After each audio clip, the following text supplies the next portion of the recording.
ও যুবক বলো না, তোমাকে কর্মযোগ্য কে বানাইলো? কর্মযোগ্য কে রাখলো? যদি অসুস্থতা দিয়ে বিছনায় ফালায় রাখতো কি করতে? কি করার ছিল? অভিযোগ, থানায় কেস, কোর্টে যায় আপিল, র্যাবের কাছে নালিশ, কি করার ক্ষমতা ছিল?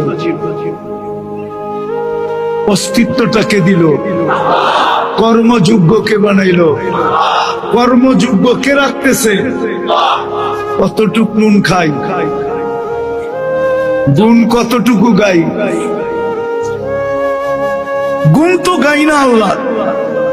চলেন দেখি জান্নাতের একটু ধারণা দিয়া কার মনে এই আগ্রহ জাগে যে আমি চাই আল্লাহ আমাকে জান্নাতের বিনিময়ে কিনো। এই আগ্রহটা কার মনে পয়দা হয়? একটু জান্নাতের ধারণা দিয়া দেখি।